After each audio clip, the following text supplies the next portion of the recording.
Welcome to the season one finale of We Made My Day. This has been a blast so far, and we're going to come back beginning of January. I'll be throwing out brand new episodes out there. For this episode, I decided to do something really cool, and it was really nice. I went back and watched every single episode.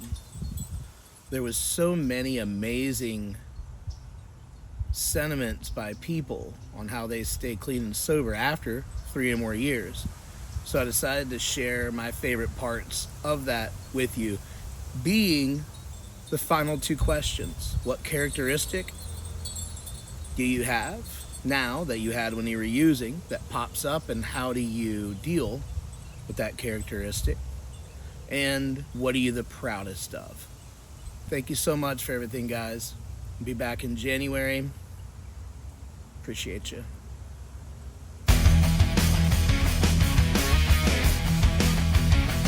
once saw a mystery, to think that you'll get very far. You could remake history, and you would be a superstar. I think I know wanna be for real.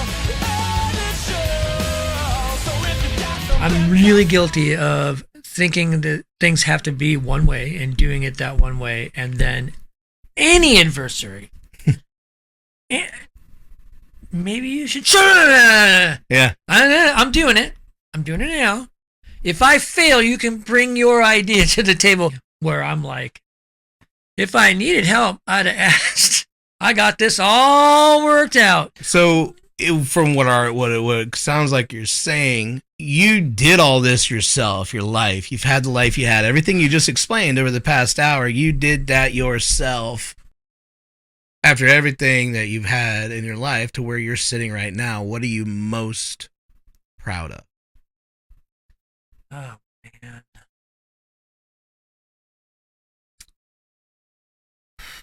After all that I've been through, all the things that I've done, all the mistakes that I've made, probably, man, I've never been married before, right? Right. So, like, I made it 48 years before I got married. I think I found the right person. I told her she was the right person. Yeah. You know, I feel that way. Yeah. Being, and I don't mean to say this to, there's two facets to it, but, and I don't mean to say this to be like, some sort of compliment or some sort of weird thing in it, but feeling that I am good enough to actually be a spouse to somebody with no excuses. I'm not perfect. Nobody's perfect. Yeah, man. I force my will into situations more than I would in my relationship, whether it be like a physical relationship or like, you know what I mean? It's like I try to give my wife and be the person that she wants, you know, like she deserves and whatever else. But like, you know, I'm not by any means perfect. I get angry on weird things that I shouldn't, even if I don't like get angry outside. I'll internalize stuff, you know, and like it's not right because it doesn't allow me to be the best person that I can be, and that's where you start to reflect. Okay, buddy, let's bring it back down to reality.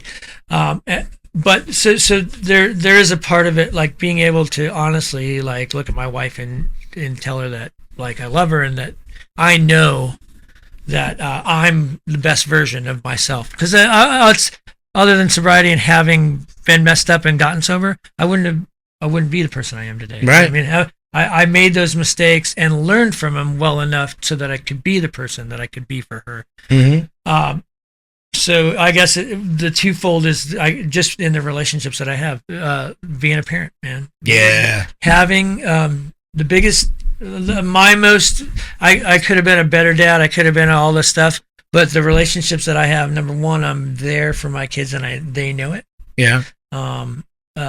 You know, if my kids needed anything, they know that they could call.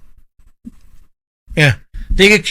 I just killed somebody. I need help burying the body. And I'm like, well, first of all, throw your phone away. You don't say this out loud. No, but I mean, right. As crazy as that thing is like, but I'm around for them, man. And that they know my story. Yeah. I took my son. I took Dylan. They're Hayden and Dylan, and I took my son to a meeting when I was like 2 years sober. I'm like, hey, we're gonna go skate down in Scottsdale skate park. There was a meeting down there. It was a big one, like they'd bring people in from like California and stuff to share. So it was kind of like this big to do thing. And they're usually pretty funny because they'd have entertaining people that would share. Yeah. And I brought him down to that, and he sat there with me in this meeting. So it wasn't like war stories. I wouldn't have drug him to some Right. bunch of dudes drinking coffee, like weird meetings. Do the steps of die. Yeah, right. Yeah. Hey, nobody out in the parking lot drinking the hooch. You know what I mean? So, he went with me, and I told him, I'm like, here's the thing. And when I moved in with that girl Kelly, that gave me a free place to stay, she was my best man at my wedding, man. She's like probably like one of the most amazing people that I'll never let go of. I'm constantly trying to get her to come out and visit her and her wife. And but anyways, the relationship I have with them, and I was able to tell my kids like, hey man, there was a weird period where you didn't see me, and I used to blame your mom. But I used drugs and this and that, and like, a glossy version of like, of course. But that's what it is, and I'm never not going to be there for you, going forward, whatever it is that you need. And I have a great relationship with that. It's weird. I think in the big book and in meetings, my dad always used to tell me, he goes, it's cunning, patient, alcohol or the disease, but it's like, it's always waiting. It's always waiting. Because I tell him, I go, I don't feel like drinking. He goes, not yet. Yeah. And I go, okay. And he go, Mike, don't get caught. And whether it was a year, 2, 5, or 10, he go, don't get cocky. Yeah. Because this is bigger than you are. And I go, okay. Not that I ever got cocky, but he just wanted to remind me. Complacency. Yeah. I was just like, this is, it's kind of, and he goes, Mike, it's going to hit you when you don't expect it. You think you only want to drink after a bad day. Just wait. I had a bad day at work today. I don't want to drink. Yeah. But when I might want to drink? When I go home and I'm watching a TV show and my favorite main character is drinking, and I'm like, oh, now I want to drink. Right. or I'll just get a smell of something and I'm like, oh, I kind of want to. No. Yeah. Michael, you can't. And I go, wait a second. I'm a grown-ass man. I have American dollars. I know where every bar in this town is. I'm going to go get a drink. And I go, okay, I'll make a deal with you, Michael. And I talk to myself so much now. Yeah. And I go, I'll make a deal with you, Mike. I'm like, okay. You can go get a drink when you can come up with one good thing that's going to come out of it. And I, dude, before the light even turned, I go, you're going home. You ain't going to a bar. Because in however long it's been, 7, 8, or 10 years, you haven't come up with one good reason to go get a drink. No. And that's why you're not. There's two that pop up that come to mind. If I'm being honest with you, it's lust and judgmentalness. Okay. Because I lust not just necessarily for women or whatever, but lust for a lot of different things, I guess. And then the judgmentalness, I judge myself pretty harshly, and then I judge the world pretty harshly. And that those traits tend to come back periodically. I go through periods where I'm relieved of that, and then periods where like I'm just full of it. Yeah. And I think I know how the world should work, or how people should, behave or whatever. And then like those expectations are exponentially higher on myself. And then I'm just like disappointed in the world and myself. Yeah. Yeah. Can be. I'm constantly disappointed in the world. It's not a cool place right now, Well, when those pop up, how do you chew it back or keep it in check or, put it back in the closet, so to speak? Prayer, meditation are like two really good things. I don't meditate as much as I used to, which is a huge part of my early recovery. I learned how to, my ADHD ass learned how to be still and be quiet for an, still learning that. I'm not as good as it now as I was 6 months sober. Yeah. Like I was better at it at 6 months sober than I am now. Right. Yeah. Uh, It's funny how we regress in some things. I was so much better at it in early recovery with the meditation and sitting still than I am now. Yeah. But prayer, like God, universe, like take this from me because like I can't live like this. Okay. I can't. I am not useful to myself. I'm not useful to you. I'm not useful to my peers. Take this from me. Help me be the best version of myself. Essentially, is what those prayers are. I'll say that prayer many times throughout the day, and I might get a few moments or a couple of hours of relief, and then it'll come back, and then I'll do it. You know, whenever it pops into my mind, having that awareness to like say that prayer, put it out into the universe that I'm willing to let go of this, and eventually, like, oh, I hadn't thought about that. I've been super cup half full, you know, about the world. Yeah. Like, It's funny how prayer can, you know, you're like, why am I doing this? Nothing's going to happen. But it's, and I'm not even going to give a reason, but it's all of a sudden, you're right. It's just like, I haven't thought about it. It was taken away, or, you know, that's a good answer. it's, the answer for me is spiritual, and I don't always want to do that. Yeah. I want it. I want what I want, and I want it now, Mhm. and I want this to be taken away. And it's like practicing it is the tough part, and just being like, God, take this from me. Mhm. I can't do this on my own. Thinking about your entire life from, you know, goo goo gaga to right now, what are you the most proud of? I'm most proud that I stopped hurting people, and I stopped hurting myself, and that I've been sober for almost 12 years, and the fact that I am in a relationship with an incredible woman who is, I'd say jokingly, I don't deserve. Right. Like, dude, like God was looking out for me. Feel you. So that's probably what I'm most proud of, those things. The feeling of earning Yeah. who you are right now, Yeah. what you have. Yeah, that's powerful. I shut down. Yeah, Like with I wouldn't have thought that about you. Really? Person to shut down. I kind of go internal sometimes. And that's when moments of high stress for me. It's maybe shut down is over. Like, but it's quiet. Right. It's like a introspective, and I used to drink when that part of me came about. But I don't know, maybe I was uncomfortable with being quiet and reserved and introspective, and I knew drinking would flip the script on that. Yeah. You know what I mean? And I was like, oh, there she's back. But I mean, I fight like that's probably the biggest one for me, is just kind of going like standoffish. Even in my marriage now, she'll do a check for me. You feel distant, you feel standoffish. What's going on? That's just How a are good you one. feeling? Mm-hmm. That's such a good partner move. Mm-hmm. And I'm like, that too. but sometimes I don't know what the fuck she's talking about. And I'm like, you know, like, You're just thinking about I'm something like- like, man, I really want some chicken. Yeah. You distant? No, Yeah. I'm thinking about chicken. dude, no, I don't think so. But she's also one of those people that feels energy significantly. Yeah. And which is good, great.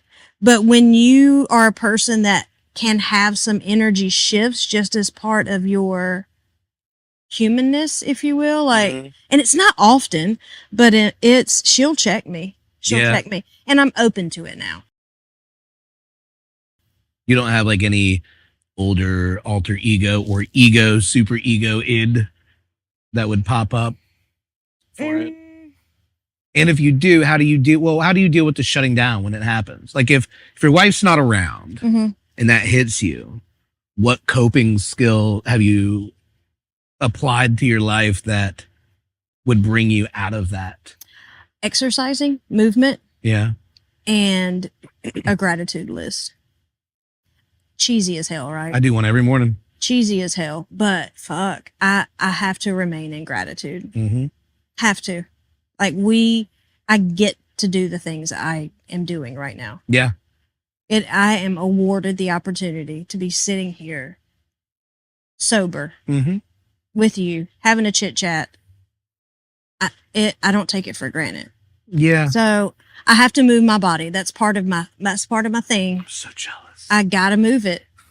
Like the reason I was a few minutes late tonight is because I worked this morning, Beckham's thing, took a nap this afternoon, and I was like, oh my God, I'd have to move my body. So that's why I was a little late. It's because I had to get some exercise in because I have to, it's one of the ingredients of my sobriety.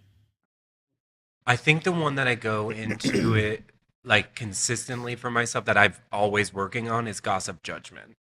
I teeter-totter in between the two of those because like manipulation is like it's easy for me to get what I want, and like it's very easy to judge and gossip in order to like get my point across about other people. I don't do it as much now, but I do find myself getting pulled into and my question I ask myself is like, why am I saying this right now? Yeah. Like, why am I repeating this information? And that's what I have to look at. And that's where I find that I struggle the most is with judgment and gossip. I'm like, does it really matter that this person did this? Why am I choosing to share this with other people? And like, for me, it's usually because I don't like that person and I don't respect that person and I want to make other people not respect them. Yeah. And like, I know that's a thing I struggle with. And it's not because I want to be mean to them. It's like, I want other people to know and agree with me that they're also a piece of shit. Right. Do you know what I mean? Yeah. And that would be one of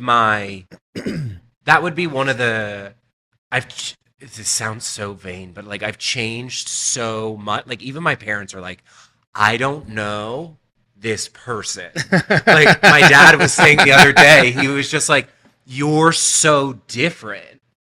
But that's a good thing. Yeah, no. It's a wonderful thing. But like, I'd have to say, yeah, like judgment and also perfectionism is something that I struggle with, and I did struggle with before. Right.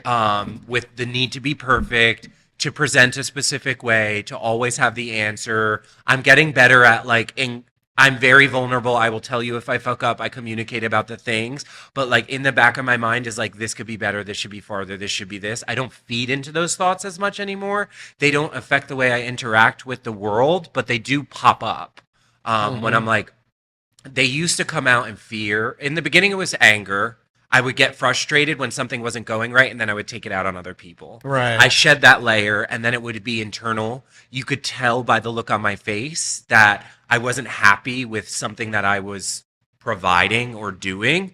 And then I've kind of shed that one, and now I go to, well, this isn't fucking working out the way we were supposed to.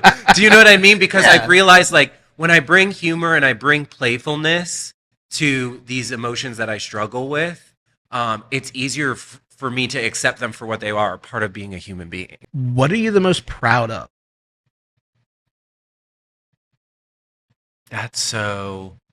That word I have like an adverse reaction to, because that's like not a word I heard a lot. I think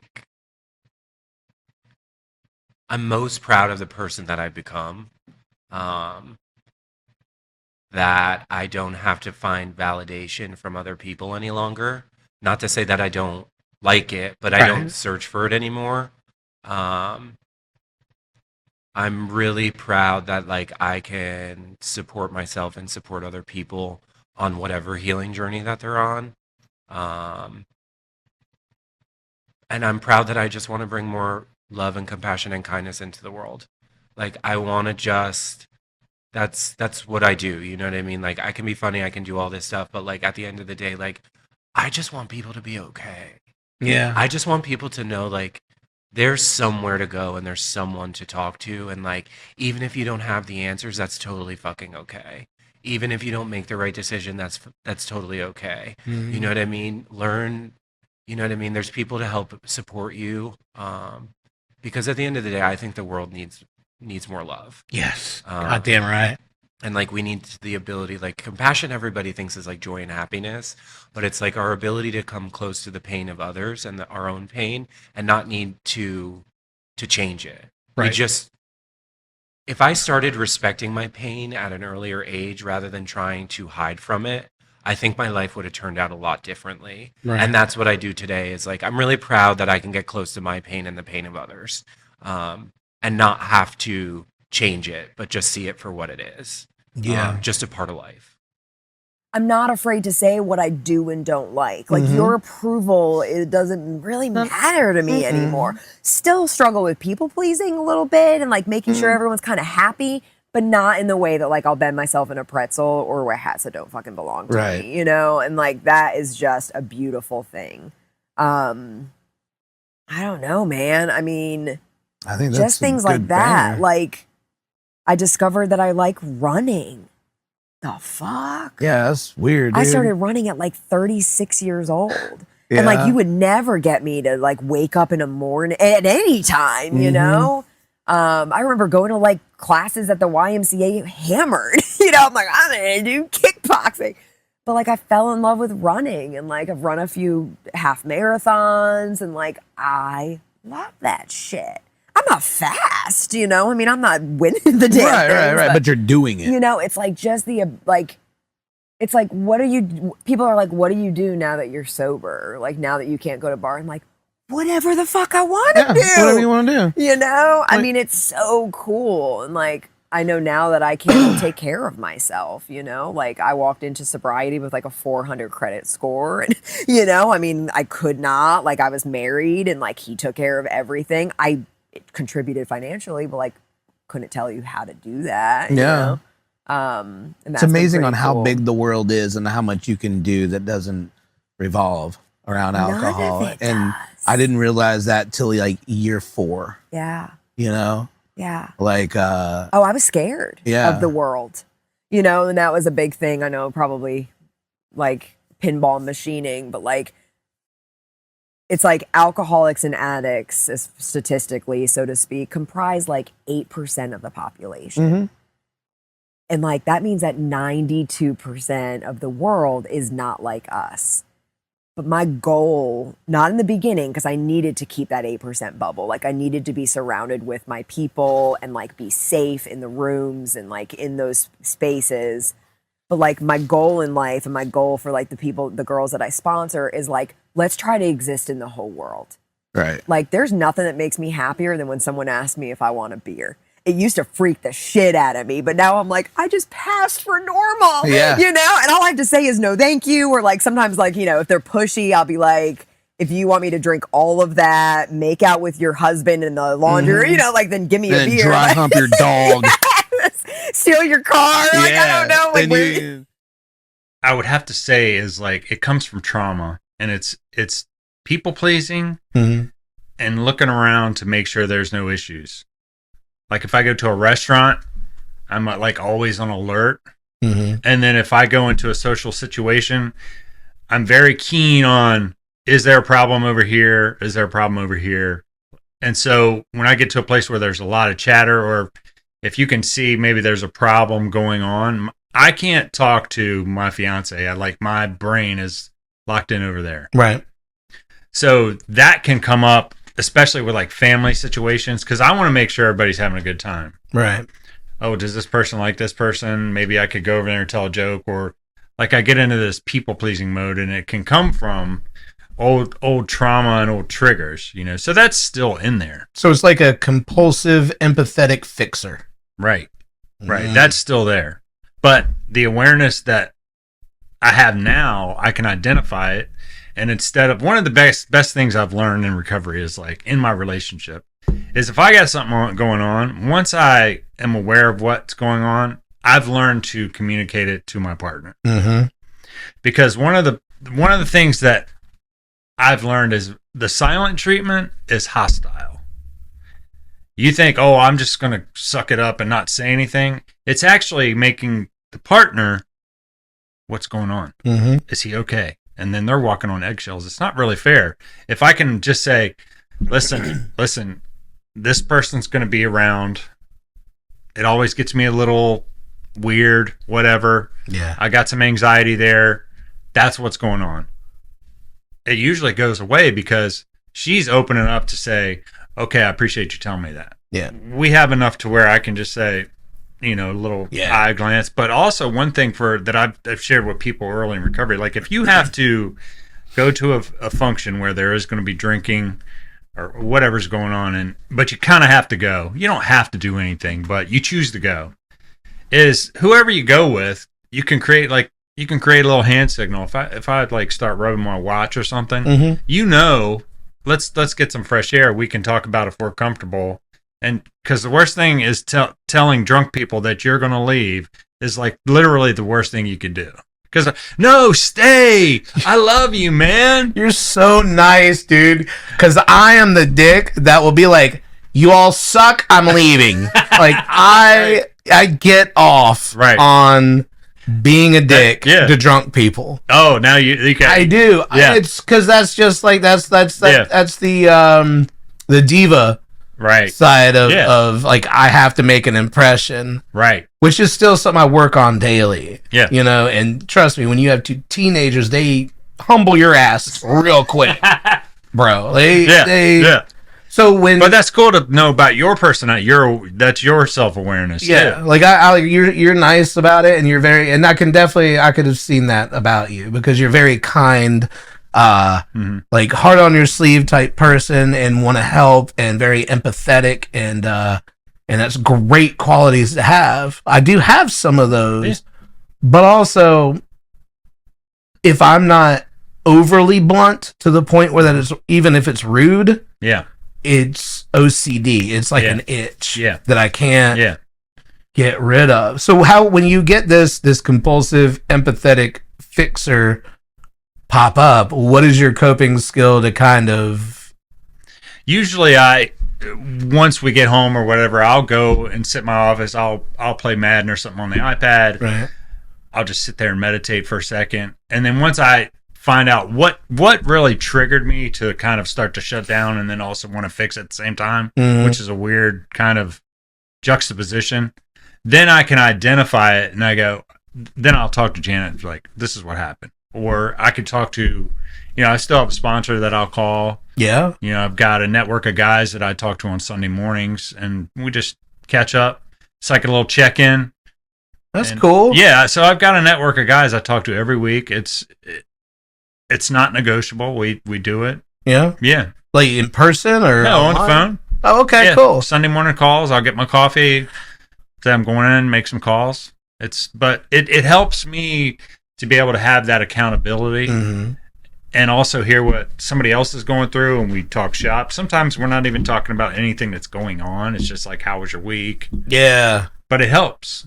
Yeah. No, that's great. That's a great way to do it. And I journal. I've been practicing meditation for a long time. Yeah. Went to meditation retreats, and it's just all these little tools help me when I get kind of dysregulated. There's been several different variations of me, she says. This one being my favorite because, it's like this. Even when I have a 5-year-old screaming, even when I've got a 15-year-old being a 15-year-old and a 13-year-old being a 13-year-old, it's still this. Yeah. Because I know that there's going to be waves and I know they're going to go away. But that was always like a thing that I started to realize and work on myself more. So I appreciate you having me on. Oh, definitely. For one. Yeah. Because it really did start like this. It was a year-long thing to where I was like, man, I have some work to do. I'm not as even Steven as I thought. Right. And it's time to kind of so this is what I like about you. Yesterday, you posted the guy was what happened to Billy, the snarky He had it coming. Right. But no, but what I like what you responded with is you're like, yes, I used to be a snarky kind of a prick about a lot of things, but I'm in a different point in my life where I'd rather be encouraging, open-minded, and helpful because there's enough of. I'm summarizing, but that was cool to me because you're saying, yes, this is who I was. I'm no longer in that box. Will I go there sometimes? Occasionally, but I don't like the version of myself that was. And that's how I would. Like, people that know me now, they go, I can't see you being that guy. Isn't that the best feeling in the world, dude? Yeah. 7 years, nobody said anything. Yeah. But, well, my wife... Lily does not know you as that guy. Robin doesn't know me as that. Like, I met her a year and 10 days into sobriety. She has no idea. But she hears stories from, like, my two brothers that I love dearly. Not biological, of course, but they're my brothers. Like, she hears stories and she's like, there's no way that was you. Right. That's horrible, Billy. Why would you do something like that to somebody or say something to somebody? It wasn't like I didn't hurt anybody. It was all pranks and just me being me. Yeah. You know, just shooting dicks out of my mouth. Every word was like a dick dagger. You're right. You know? Going for the jugular. I appreciate you. Yeah, it's... That to me that's the type of growth that I like to see in recovery for people, you know, and for myself too. Like someone saying, I just can't see you. Like I'll tell a story of whatever. Like when I used to drink tequila, I always was Western walking. I'm like, come here, you son of a bitch. You know what I mean? They say, oh shit, Clem's Western walking. But they're like, I can't see you like that.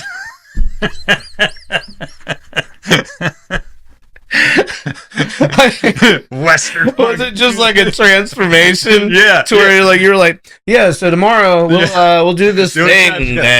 Tomorrow, Sally, we're gonna meet in the yard at noon. I'm like, come here, you son of a bitch. I mean, oh my god! But yeah, man, I had a Western walk. That's great. Western walking. So. I love the alter egos when you had that one, like you're at the top and you have that one drop spill over and your whole personality changes. Right. Thinking I know better. It's probably the number one. Thinking I have some answers. Sense of entitlement, possibly. You know, I know they go along with ego and pride, but it's definitely on its own level.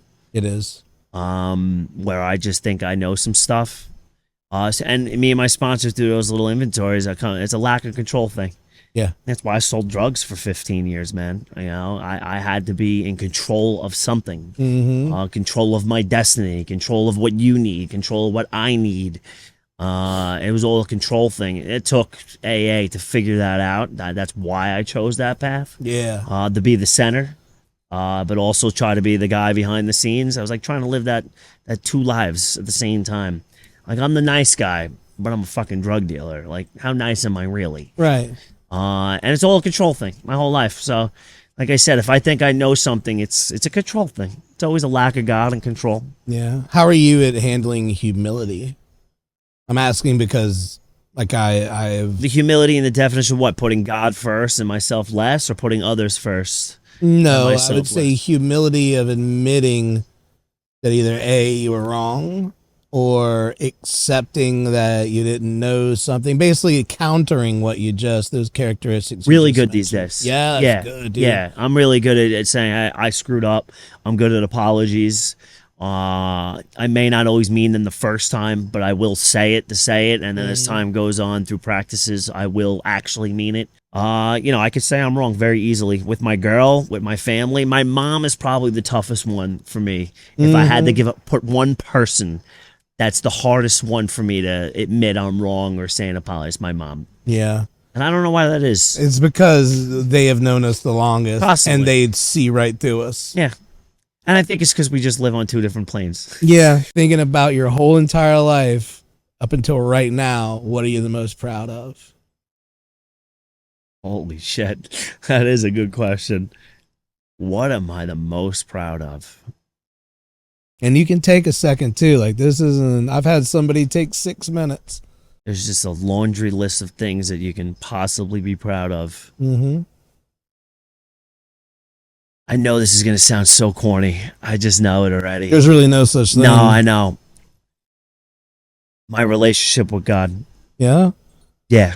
That's beyond, because I promise you, I know for this alcoholic that you almost got me to cry right there. I never thought the thing I hated the most would be the very thing that saved my life. And to be come in here and have the opportunity to help other people and take people through the work and hear those fifth steps and, you know, the speak at meetings and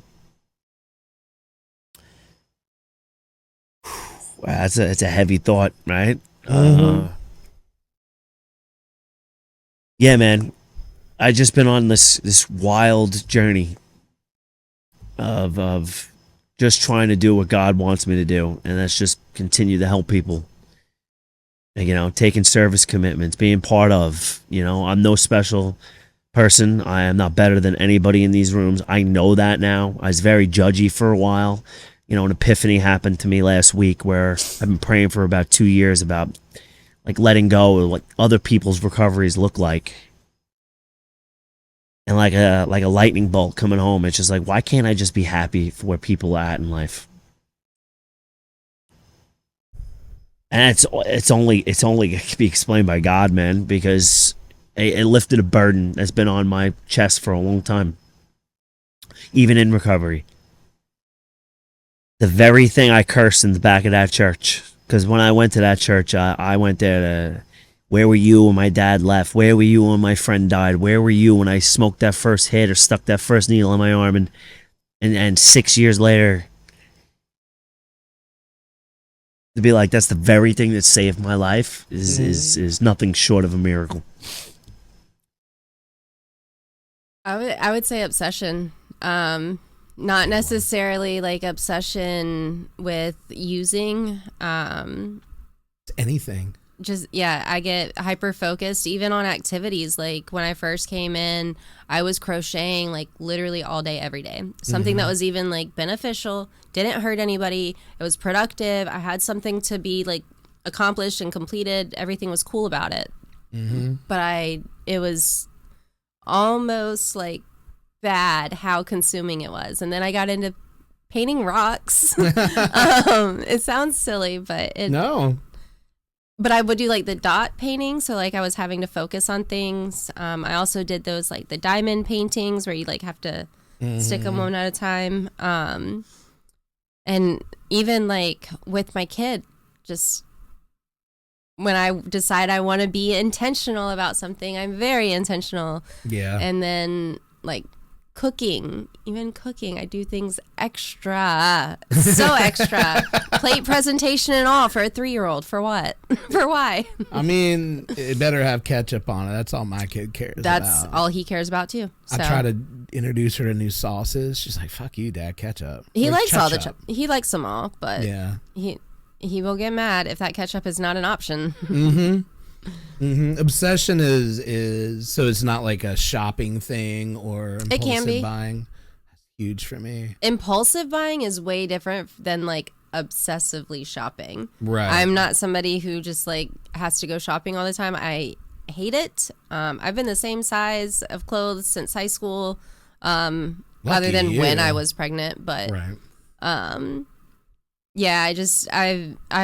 have a couple of brands that I like that I'll order online, and not like big old name brands or nothing fancy. Just like I check their clearance, and when it goes under $20, I consider it more. Right. I usually still don't get it because I still have a pair of jeans from them from 7 years ago that fit me just fine. But yeah, I would say that obsessiveness, and really like, I guess what I do to kind of combat it is it's really easy for me to identify when it's happening, because I cannot think of anything else. So I just try to distract. I'm not good at making decisions or turning things off on my own in my head. And I have a really good group of friends that I could say like I'm in my head and I don't want to be, and they would be there to help me with it, right? Right. But sometimes it's like, this is silly. Like I can get out of this one. And then sometimes Like with the conspiracy theories. Yeah. I'm not going to go into any of the details of any of them, but sometimes I get stuck in those and I'm like, wait, let's not. Like stuck in like trying to validate, or stuck on seeing how somebody could validate. So being in Now I'm all in. being in a program, I was told I had to learn about open-mindedness. Yeah, I think there's like a certain direction. So I for like that. to watch these conspiracy theories, and I'll go on a couple of the different rabbit holes. Yeah. Because I like to see how people make it make sense. Okay. Because it gets me out of my comfort mentality of having my blinders up. It doesn't mean I have to agree or that I have to convert to believing in whatever. Yeah. You just want to see. You want to deep dive to see if it's a legit sound. Like, is it? No, I just like the more- way other people's minds work. Oh yeah, no, those conspiracy theories. What's Then your favorite one? I start to feel like I'm crazy, and then I watch those, and I'm like, okay, I'm not the only one. I don't necessarily feel better about myself, but I know that I'm not by myself in my crazy, so it's fine. At this point, sitting here right now, thinking about everything up until this moment, what are you the most proud of? Ooh.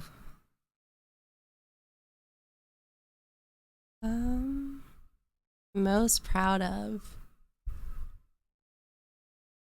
I don't really know. I want to say like my kid, but that's not really. If I say my kid, then what I really mean is like my ability to parent him. Mm-hmm. It's not. I'm proud that I have a child. Like that's not the concept there. It's I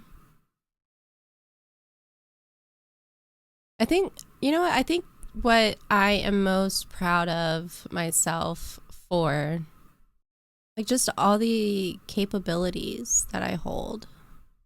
Like, I never gave myself a chance. I used to not start things because I thought I would fail. I had that fear of failure, and I was sure that I could never succeed in anything. Growing up, like, I really didn't think I was going to see 18, and then it was 20, and then it was 21, and then it was 25. Mm-hmm. And I really didn't think I would ever grow up. I thought I was going to die, and I tried to. So I think just I'm proud that I didn't. I guess that I'm not a finisher, that I didn't finish it, as in my life. That I gave myself a chance. Yeah. And the other side of that too is that I've had a lot of people believe in me. And it's just so wild to me that other people believed in me, and like they're not even me, and they still had so much like hope. It's a for good me. feeling. Yeah. When somebody has legit faith, Mm-hmm. and without a doubt, it's like, yeah, they got this. Yeah. Anger. Yeah. Anger. I grew up a very angry kid, and didn't have therapy to help me hone it in, but every once in a while, like, dude, wife, kids, something will just trigger it, and I'll get like a very deep, like, pitted anger. Yeah. That like boiling anger from my stomach. And so one way, thankfully, I really took to jiu-jitsu and Muay Thai, kickboxing, whatever. You're a goddamn ninja. Yeah, I try to be. Yeah. That's badass. I like that a lot. So it allows me to get out a lot of my frustration. And my wife knows, like, if I haven't done any of my like Muay Thai workouts, because I mean, I'm fucking ripping to this bag, you know? Right. If I haven't, like, I'm going to be on edge. It's kind of become my new addiction. Yeah. Both of those martial arts, and I like them because they remind me a lot of comedy. Like, starting those, I've been able to kind of piecemeal how things work a little bit more. Right. It's helped with my learning process. And kind of the efficient ways to learn something new. Because jiu-jitsu, it's one of those things where you can get a 120-pound dude, and if he's a brown belt, high purple belt, maybe an experienced purple belt, if he knows what he's doing, like, he's gonna fucking ragdoll you no matter what weight you are, right? And same with Muay Thai. You can have a 110, maybe 115 pound person really just fucking bust you up and make you think a 5-minute round is an eternity. Like, when will this fucking bell just ring so we can stop hitting each other? And by hitting each other, I mean so my face can stop hitting his fists. Right. You know? But a lot of that anger I get to get out through practicing and a lot of my bag work on my Muay Thai training. That kind of even keels you. Yeah. That's good. It's good to have something like that. It's like a cold plunge, but anger. What are you the most proud of? Ooh. I would say discipline, just because it's what I've come to realize. It's like the strongest form of self-love. Holy shit. Yeah, dude. Like, doing something, saying you're going to do it is kind of the manifestation of it, right? Speaking it out, but then doing what you said you were going to do. Following through. And for a very long time, I didn't do that for my wife. I didn't do that for my kids. It was always, we'll do it tomorrow, or we just didn't get to it today, so we'll do it, you know, and pushing things off. But I think starting with your self-discipline, and like, it doesn't have to be, well, I'm going to go do a fucking marathon tomorrow, right? It can literally be, I just want to wake up at 7 o'clock in the morning tomorrow so I can have an hour to myself before the kids get up. Or actually, more realistically, I'm going to wake up at 5 before they're up at 6. You know what I'm saying? I was going to say, you lucky motherfucker. Yeah. Ours have been sleeping in a little bit later, but yeah, and it's just, you know,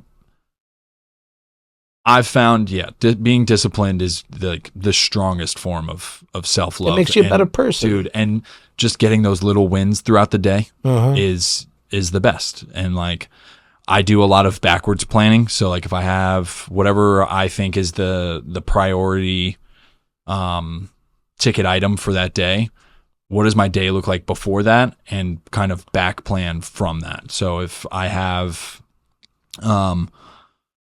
kids jiu-jitsu class I got to teach at fucking 4:45, what am I doing before then to kind of help boost those little wins and get shit done? Because we are still packing and stuff like that. Oh, I bet. So it's like, what laundry can I do? Can I start prepping dinner now at like 8 o'clock in the morning? So this way all I have to do is throw it in the fucking air fryer later, or shit like that. So air fryers are so dope. And I think properly planning and looking at your day, like, where can I maximize some of my where can I maximize my growth? Doesn't have to be every day. That can be a little exhausting. Yeah. But can I squeeze a workout in from, 12 to 12:30? I'll just do push-ups, sit-ups, this, right? And like, sticking to that, because I also do, like, I travel a lot because of my job. And I like weightlifting and Olympic weightlifting. Sometimes I don't always have those materials. So, like, making sure when I get to a hotel room, all right, it's a body weight workout today. Like, I have to do it.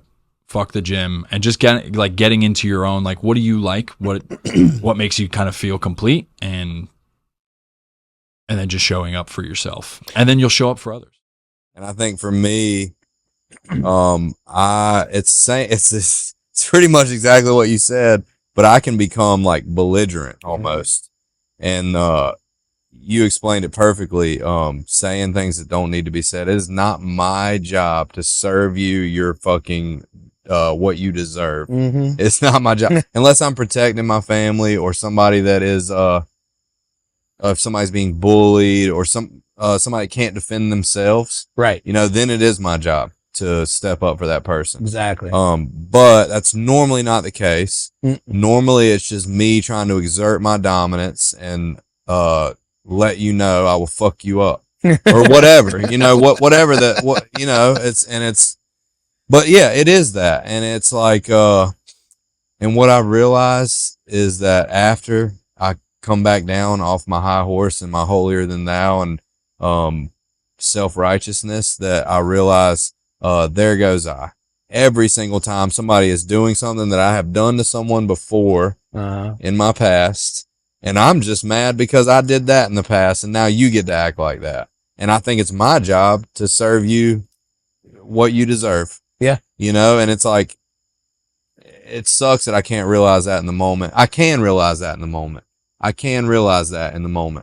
But I choose not to. Right. You know, so mine is the same as yours, and the coping skill for me is like, talk to another human about it. Mm-hmm. Get it out of my head, make it real, put it out there, say it, and realize how dumb it was. Because most of my thoughts are pretty dumb, and until I say them, I don't realize how dumb they are. They sound great up here before they come out of my mouth. Sounds real great for me to tell you how fucking much of a piece of shit you are until it comes out of my mouth and I see the hurt on your face and I realize, like, wow, like, did that really need to be said? Just like you said, things that doesn't need to be said. So mine is the same as yours. And the way I cope is I pray.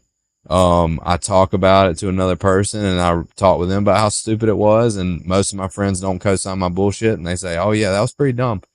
But, you know, you did the right thing. You went back and you apologized, or you made it right, or you're not going to treat the next person that way. Right. You know, so yeah, my shit rears its ugly head, you know, especially under stress. Man. If I'm stressed, if I hadn't had enough sleep, if I'm not working out, if I'm eating like shit, not taking care of myself, then it's way easier for old Xanax Lex to come out. That's what I think about it as. I can act like I'm taking Xanax and I'm not.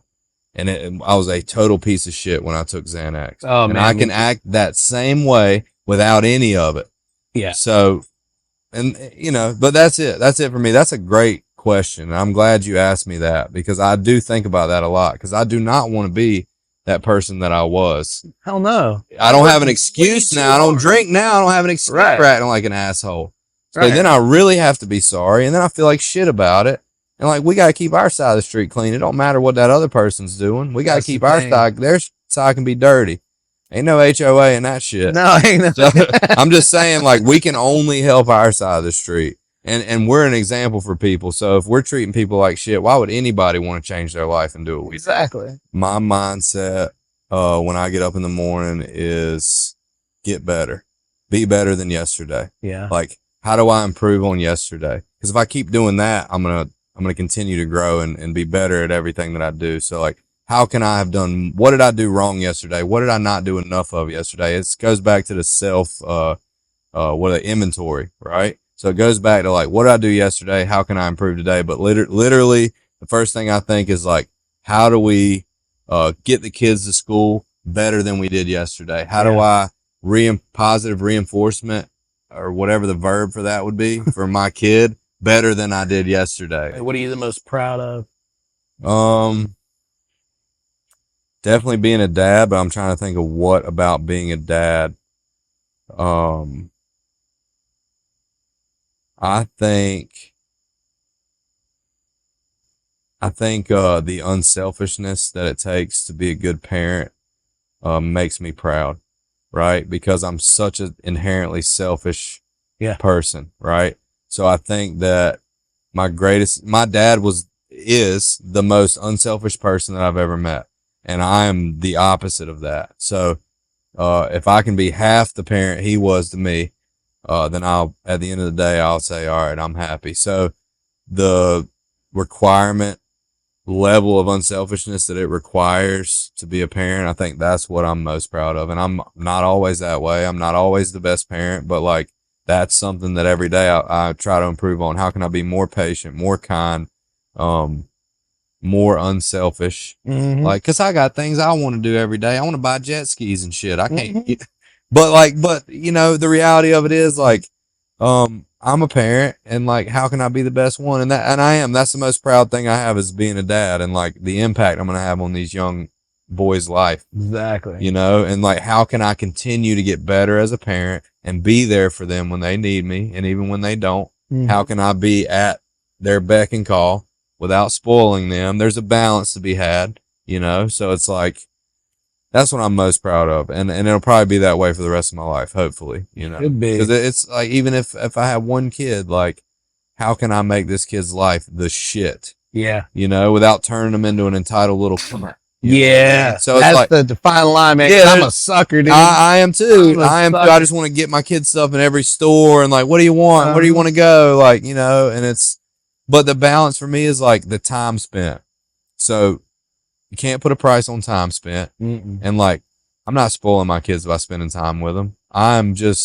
We're enjoying life together. So that's it. The unselfishness that's required to be a parent. That's what I'm most proud of, that I was able to, or that I am able to most of the time, overcome my inherently selfish wants and needs to put it aside for another human being. And like, it's not just with kids, it's with all humans that we have to do that with. Those are some great questions. I appreciate it. Those They're are thinkers. A long list. Yeah. I mean, they pop up, you know, no matter how many times you squish them things down, they pop up. Yeah, they do. Obviously, my perfectionism is a huge one, because that is so deeply ingrained in so many of my character defects, I guess. I would Well, there's say character defects and assets. it's like an obsessive perfection. Oh yeah. Yeah. Like, it affects everything I do. Like, Ooh. I hate social media because like I struggle, like, just putting a post on social media. Like, I can't just like do it in 2 seconds. You know, like, I look at Ellie and I laugh all the time because I'm so jealous, because like she can post like 17 things on like 5 different places You really in like can. 2 minutes. And it's great. And yeah, and it's all, and I'm like, it takes me an hour, because in my mind I'm so caught up in that, like, it has to look perfect, it has to be perfect, or it can't. Oh wow. be. And like, turning that off, I mean, that's been something that's been in me since I was way before using. Yeah. Got really beat up in using, because using is the exact opposite of any type of perfectionism. Right. And then now that I'm getting older and realized what a freaking problem it was and how much chaos it was creating for me, I'm trying really hard to work on it. So heroin is not and that's so weird that you have that, because you can usually tell somebody's personal characteristics. Yeah. Like before they started using. Yeah. And then the DOC usually ends up in that direction. Yeah. I would imagine, like, heroin's kind of a messy, non-perfectionist. Yeah. So did that go away? Like, when you got clean, did you realize like you weren't as a perfectionist, and it slowly started to come back as your body? No, I think heroin gave me a break from it for a while. Yeah. If anything, heroin gave me a really big break from it, because there was always such a mental battle. That's what I always loved. Like, that was why I ended up with my drug of choice, probably, is because I always wanted to just feel nothing. Yeah. And just escape and just blank out. Like, I wasn't interested in being faster or moving faster. I just didn't want to deal, because when I was around, I was driving myself crazy. Like, I might as well have been on cocaine or something, you know? So it was like, once I got to nod out, it was some peace for a minute, but clearly, you know, not any real peace. But how long did it take for you after the last time you used to start to feel a relevance of either you or the new version of you? Because we all have a new skin that we have to kind of get used to and get to know. And, hey, buddy, come here. Come here. Definitely at least a couple years. Yeah. Yeah. I mean, I feel like anytime I had a run of like real hardcore using, especially that stretches out longer than like a year or two, like, it takes that long before like your body and like your brain chemistry even starts. Cause like, I could tell I was a lot more gentle with myself and getting clean this time because I kind of knew what to expect a little bit more, I guess, than the first time. And like, just because the way that I did everything the first time didn't work for me long term doesn't mean that I didn't glean a ton of really good stuff out of it. You know, like all of the foundations of things from that first 8 years came with me into this 5. I just tweaked it and added a couple extra chapters and a few different, you know, coping mechanisms that weren't necessarily there before. Yeah. And you also had, which I personally think that is probably the most beautiful support system. Like you and Ellie were together during it all. Yeah. Got clean pretty much together and built this fucking amazing life. It's crazy. How many times do you, well, not how many times, but like what goes through your head when you just kind of clicks? Like, man, it's been over 5 years and look what we have done. I'm just so grateful. I mean, I couldn't imagine doing any of the things that I've done with anybody else. Yeah. You know, like she really is my person. And I knew that like something the first time I ever met her, I knew like something in me knew something in her. And like, I knew that it was going to be a different process. And I think that, I think knowing that is kind of what gave me a little bit of faith to hold on with it because it was really hard. Yeah. You know, and like we're a really small statistic. Like I'm almost probably an unheard of statistic because I can't tell you how many people told us like, y'all are never going to make it. You will never make it together. There is no way in hell y'all are going to do nothing but kill each other. Mm-hmm. Everyone told us how we would never be able to be what we are today. Yeah. And those people. Yeah. Because look at you. And 9 times out of 10, they would be right, you know? But you're not always right. Not always. You're not always right. No. And you got to leave a little bit of room for faith and a little bit of room for hope. Otherwise, what the hell's the point? Yeah. Damn right. There's no point in any of it. I didn't get clean. I didn't get clean to get stuck in one specific way of being and not feel like I'm growing. And I didn't get clean to be miserable. Right.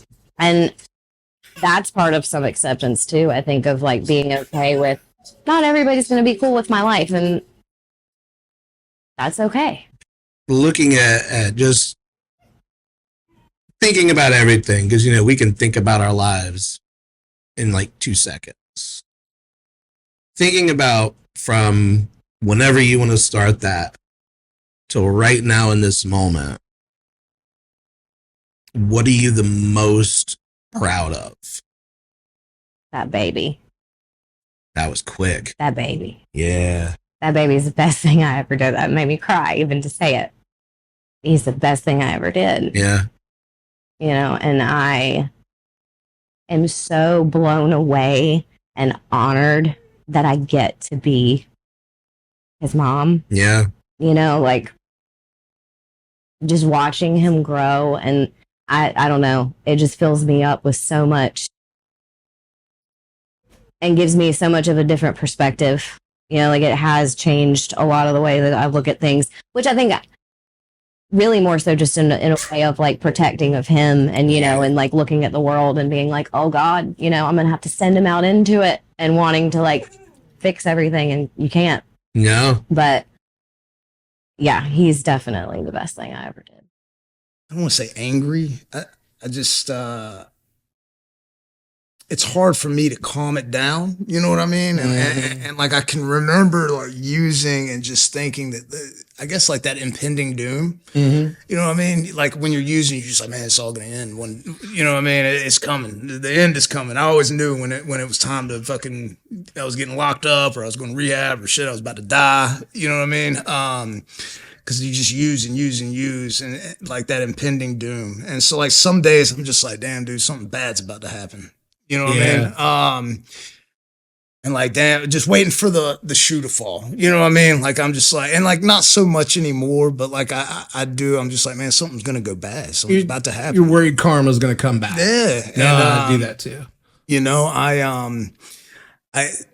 done a lot of bad things out there. And so it's just like life is just so good, and I'm used to things falling apart. You feel undeserving.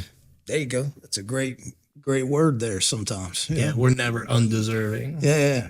Not when you're living the life that you're living now. You're not. And like that's why giving back is so important to me. Because so many people wasted so much time on me. You know what I mean? Like I got one of my best friends who is actually my boss. That man has had to kick me out of the halfway house probably 10, 15 times, dude. Yeah.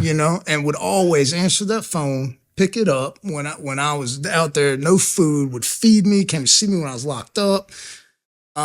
Sent me cigarettes and rehab. The dude has always been there. You know what I mean? Mm-hmm.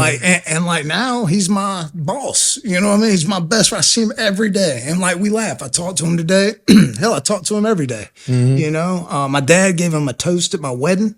And he said, if it weren't for this man, this wedding wouldn't be happening. You give that man anything he asks for, physically, anything, emotionally. You know what I mean? Like that he's been there for me, like more so than, besides my parents, it's been him. That's you know, thing, and and like our relationship is still the same. Like he's my boss, but like at the same time, like he's just he's my friend, and like I can talk to him like just we can switch that shit off in a heart. Like shut the door, bro. Like I'm struggling. You know what I mean? Yeah. And he's still there, bro. And so like I think. Like just wasting people's time and all of that. I wasted a lot of my own time. And so trying to make up for it now. So some days it's just like trying to fit everything into a day. It's a struggle. Thinking about from as far as you can remember to right now, what are you the most proud of? Probably these last 3.5, 4 years, like it's crazy, but I spent so long. I started using it at a very young age, and honestly, like being able to show up for my parents and giving them their son back. Like the other day, dude, I'm probably gonna start crying. But the other day, me and my mom we don't really talk a whole lot. Yeah. I love her. She loves me. I know that. Me and my dad talk probably once a week. Me and my mom probably talk once a month. Yeah. But, man, out of nowhere, my mom called me, which is really strange because she don't ever call me. And she'll probably listen to this and she'll call me. She's like, I do too, call you. But I called her today. But, she called me probably 2 weeks ago and she said, Chad, I just wanted you to know I'm proud of you. You know what I mean? And, bro, like that shit, I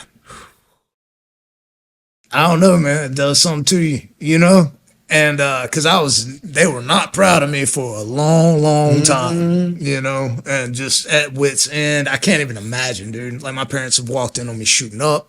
My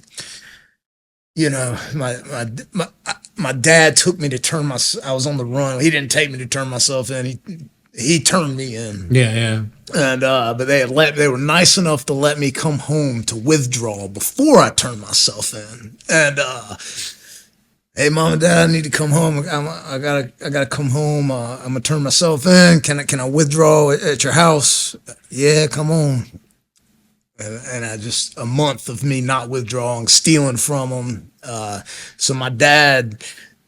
Chad, let's go for a ride, gets me in the car and pulls up to the damn the jail. And I said, what are we doing? He said, you're going to turn yourself in today. And I'll never forget getting in there, getting handcuffed behind the back and my dad giving me a hug. And, that behind the back hug, handcuffed. And he looked at me and he said, man, I just want my son back. You know what I mean? And so and bro, like today, like my dad's got his son back. And, we hit some golf balls together the other day. I hadn't done that since I was probably 11 years old,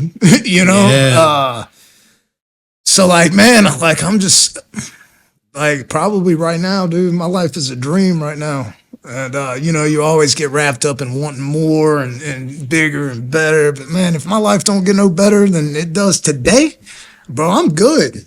You know what I mean? Like, I'm good. I'm still very much an obsessive person. I will obsess over anything and everything. And it comes in waves. Like I can look over the past almost 4 years and see, I put the drugs and alcohol down, and yes, I've done incredible work with my steps and everything, but like I still, and now I have the awareness of it too. So it makes it worse because I'm like, oh, I'm being obsessive and compulsive with this behavior or with this food or with this, you know what I mean? Yeah. Or like phone games, right? Or like Instagram reels or whatever it is. I got really obsessed with just like silly things that I become very overinvested in. I spend too much time on. Like right now, I'm still struggling with online shopping. That's my big one. God, and Chad, every time he's like, we need to, save money. And I'm like, yes, we absolutely do. And then he walks out the door and I'm like, online shopping. Like, because it's those things that give me the quick dopamine hits, And like, if I find something that feels good, I'm going to do it. And like, if I don't think it through, right? Yeah. I'm going to do it and I'm not going to consider the long-term consequences. Now, these are much more low risk behaviors than like shooting dope, of course. Right, you know what I mean? And so that's why my mind kind of doesn't give it as much thought, because I don't think about drugs and alcohol anymore. I don't, that's not something that my mind is focused on. And so, but my brain like subconsciously still searches for ways to make me feel good. Oh yeah. There's always gonna be something. Yeah. So working out is I'm probably in some degree, form, or fashion addicted to the gym. But I love it, and I'm healthy, for one of the first times in my life. And so that's definitely, I have to keep the obsessiveness in check. And the main way I do that is just being honest about it. Call my sponsor and I'm like, hey, I'm spending too much money. Hey, like I am, and stuff like the gym can definitely get me into trouble because it can become unhealthy because I have that past. And so I have to like really keep that in check.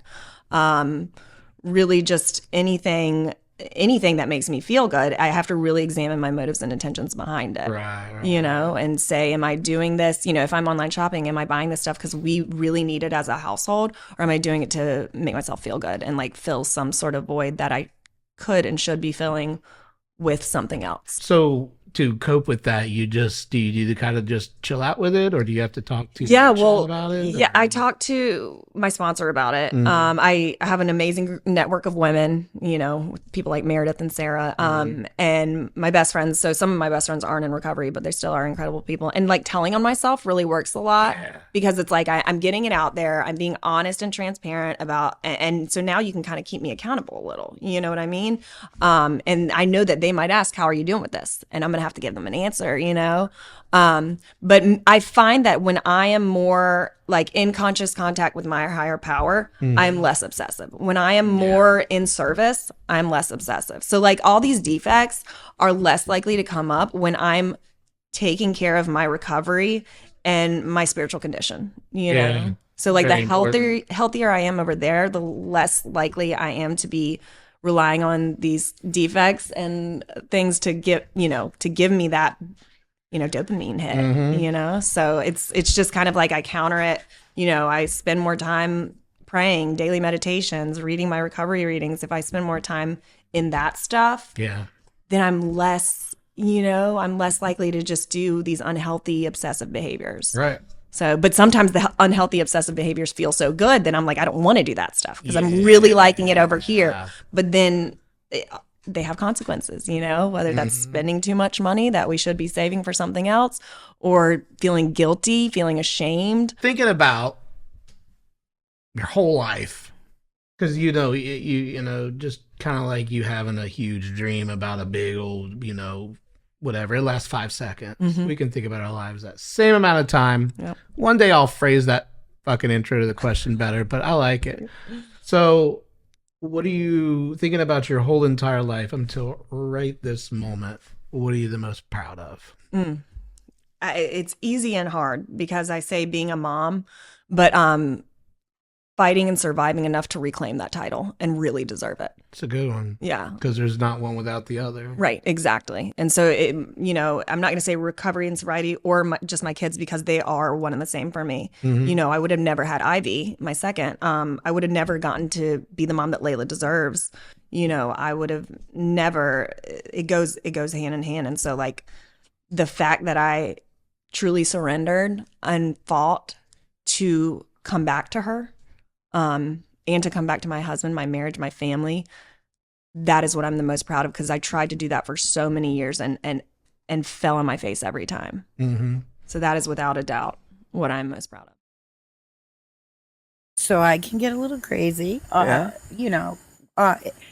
So yeah, no. So I was, I'll rather hit you than have a conversation with you. You know what I mean? Yeah. And going through the steps and really learning what my character defects were and why I'm feeling that way I am has really slowed me down. Do you know what I mean? Like, there's been times that I have really wanted to knock somebody out, but I'm like, that's your business. It is not mine. It's not affecting me. I'm out. You know? So that, and I don't really have any regrets. The only regret I do have is that my great grandparents kind of helped raise me, and you know, because my dad wasn't really around, and so my mom was a single mom, so they took me when mom was working, and they didn't get to see me sober. You know what I mean? Yeah. I think that's my only regret, really. Yeah. You can't live in the past. You can't live in the past, and you can't, you know, or feel guilty about something. You know what I'm saying? Like, as long as you're living and you're doing right, the next right thing, you're good. Yeah. You know what I'm saying? Like, that's how I feel. Right. That's how I feel. I mean, So what do you do if you have a moment to where you go to be like, oh shit, Crazy Kelly's about to come up? okay, so I let Crazy Kelly come up in the beginning of me and my husband's relationship, because, you know, he was still doing silly stuff, and I mean, I got really angry, and my temper came out, and it wasn't until it was about the third time that I absolutely lost my shit, and and I stopped, and I was like, what are you doing? Like, you know better than this. Yeah. Really. And I had to pull it back, and ever since then, which was, you know, almost 3 years ago, so like 3 years after meeting, we have not even gotten into one argument. Yeah. You know what I mean? Because I don't play into it. Right. And so if I'm not playing into it, there's no arguing it. And he's very grateful, and he's the best. Right. He's awesome. He also learned his lesson to not piss off Kelly. No, I'm just He was like, that was kind of a turn on afterwards, you know what I mean? Yeah, so And now I'm it's like, just enough to send it there, and then it's all right. Like, and I was thinking about it. That was kind of and I said, I'm so far removed from like selling drugs and being that person that it's like a movie. Yeah. Does that make sense? Uh-huh. Like, that whole time was a movie. Like, that wasn't me. I don't even think I could go back to being that, you know? I like my life. I like helping other people, and, you know, and You're great at it. you know, I mean, I wouldn't, everybody has their higher power, but like, thank God for God, you know, for me, because Yeah. that's a big part of my recovery. And it took a while to befriend him, if Yeah. that's what you want to say. Oh, no, I'm Because I was still- mad, you know what I mean? And my sponsor was like, you know what, just say thank you for waking you up in the morning, and, you know, and being sober, and thank him at night. And so it turned into this relationship. But then I was able to see, like, God was doing for me, or my higher power was doing for me, what I couldn't do for myself in the first 15 months of my sobriety, because it was hard. Yeah. It was not easy, to say the least. I called my sponsor every day and said I want to get high every day for 15 months. And then I forgot to call her. It was like 11 o'clock, and I jumped up and I called her, and she's like, please tell me you didn't get high. And I'm like, no, but I don't want to get high. So, like, I try to tell people, hang in there. Yeah. Because seriously, I want to get high for the first 15 months. Mhm. And again, I wasn't doing it for myself. I was doing it for my kids. So Yeah. that might be. The characteristic is, it's not a tendency as much as it's a overwhelming, well, not overwhelming, because I can control it, a desire to embellish, which when left unchecked turns into complete and total pathological lying. Right. But its origin, its root, is wanting to embellish. So any story, any memory, anything, I want to enhance it. Right. And I do believe that that is a core characteristic of my addiction, because in my mind, it is just another version of more is better, which is what everything in my addiction has always been about and centered on. Doesn't matter what it is, more will always be better. Yeah. And that's just a different manifestation of that. And so even getting clean and sober, that's still there, and it will still pop up. And it gets activated with most things that are connected to my addiction. So whenever I'm in a situation or a setting where I feel uncomfortable, but it's not like physical discomfort, it's uncertain. I don't know what's going to happen. I don't know what to expect. I don't know who might be there or what's going to happen. You know, that kind of level of uncertainty that kicks in any self-esteem stuff. Like, oh, I might be rejected, or I'm going to be, looked down on or judged or blah, blah, blah, blah, blah, blah, blah.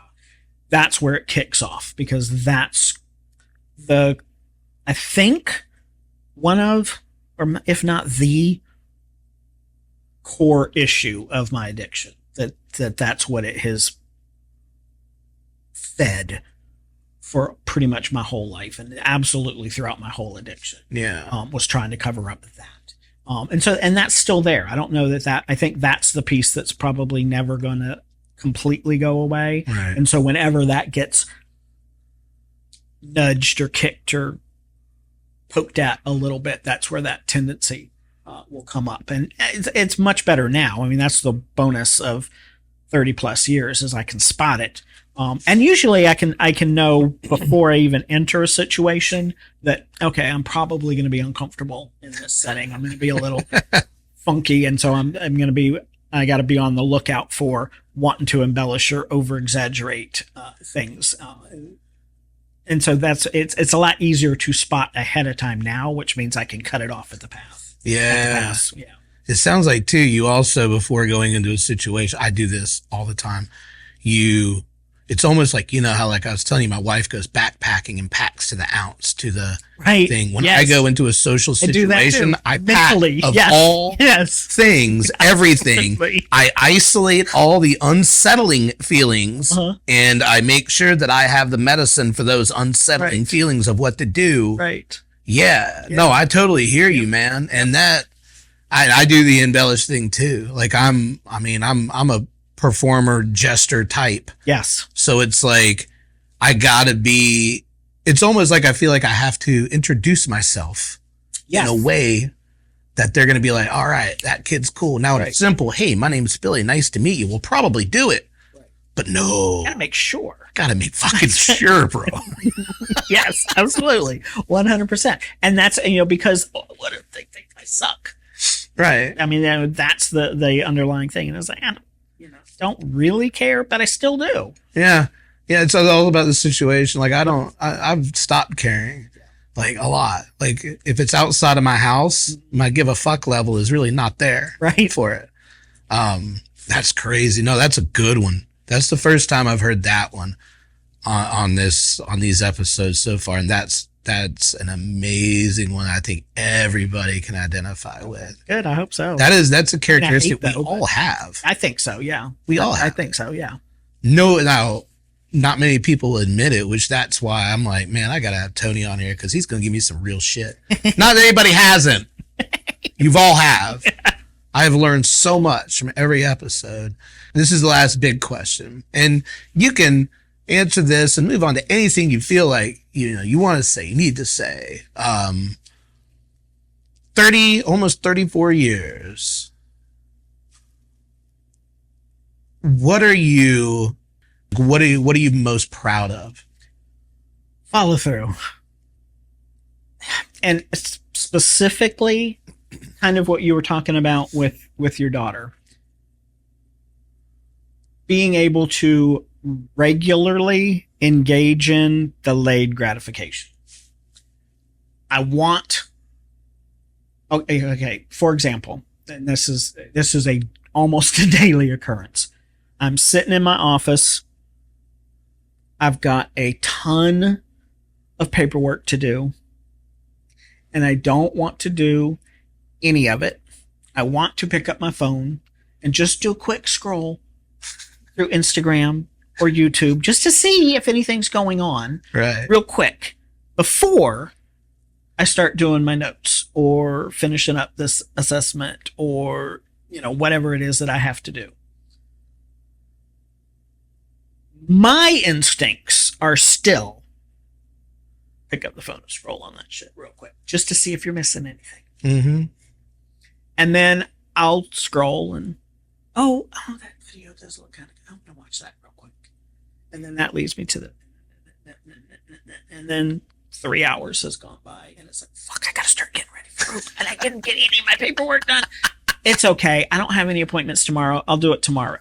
And the exact same thing happens tomorrow. And then I end up behind and scrambling at the last minute trying to get shit done.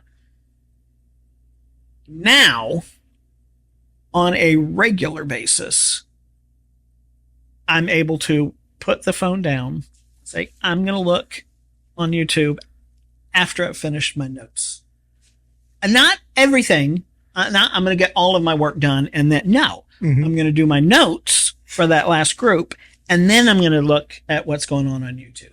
Yeah. And so I'll do my notes. And by the time I get done with my notes, I forgot that I wanted to look on YouTube. Mm-hmm. And so then I move on to whatever the next thing is. And then the next, when something, I should check Instagram. I haven't been on Instagram today yet. It's like, let's finish what we're in the middle of right now. Because my instinct is always to want to do the fun thing just when I'm getting ready to start something that sucks that I don't want to do. And if I can interrupt that thought and, okay, finish this thing that sucks first and then do the fun thing, I get all my shit done. And then I'm not scrambling at the last minute at the end of the week trying to get all my shit caught up. I can do whatever the hell I want to when I want to because I've got the shit that I needed to get done. And the funny thing is where that all started years ago, probably it was before I came over here to IOP, so it was before 2009. It was probably in the early 2000s. I got in a really bad financial situation because, we worked at the treatment center. I'm not making a ton of money. It's like, I've been living paycheck to paycheck pretty much my whole damn life. Right. And all it takes is, a couple of bad addict alcoholic weeks of spending shit that you don't need to spend and buying dumb shit that you have no reason to be purchasing, and all of a sudden, oh my god, now I'm scrambling. And that would happen on a fairly regular basis, at least every 2 or 3 weeks or 2 or 3 months. I would get to a point where, oh my god, okay, I'm gonna be eating ramen noodles for the next week until I get a paycheck. And so I don't remember what it was. It was some news show or some talk show or something. Somebody had mentioned budgeting and, limiting access to your money. Mm-hmm. And this was, I'd just gotten a debit card and those were brand spanking new things. So it was the early 2000s. You couldn't use them like regular credit cards. There were only certain places that accepted debit cards. So I was like, okay, I'm absolutely only going to have a debit card. I can't have anything else. And I set it up so that I could only access it through like the machine at the bank. Right. Okay. And so I would have to go and get money out on Friday to have any money because I didn't have any cash. So everything was done through my debit card. And so I'd have to go and get money out for the weekend or I couldn't spend any money and I'd be stuck. And so I had limited myself. That was the rule. You can only get $50 out for the whole weekend, and that was it. Figure out how to make it work. Mm-hmm. And so I got used to that, and I got comfortable with that. And I stopped spending a whole lot of money on stupid shit. But I would still get to the end of Sunday, and I wouldn't have any money left. I'd spend that whole $50 every single solitary weekend. So then I decided, okay, I'm going to make a new rule.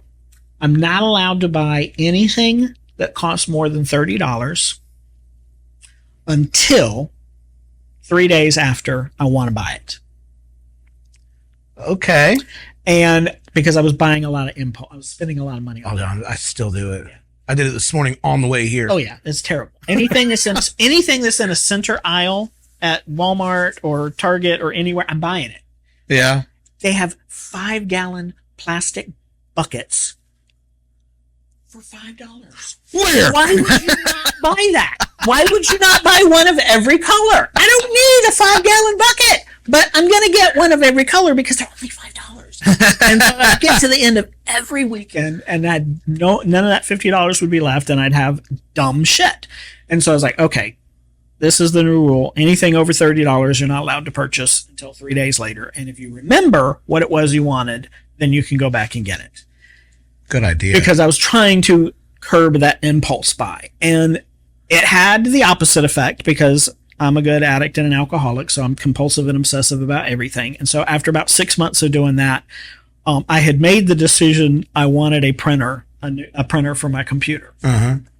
And there was a printer at Best Buy that was $75. So that was more than $30, but I had to wait 3 days. And of course, at the end of 3 days, not only did I remember where it was, I remembered what store it was in, and I remembered even the make and the model. I'm like, no, that's your addiction tricking you. You don't need, because that printer's $75. You don't need to spend $75 on that printer. You need to give it 3 more days.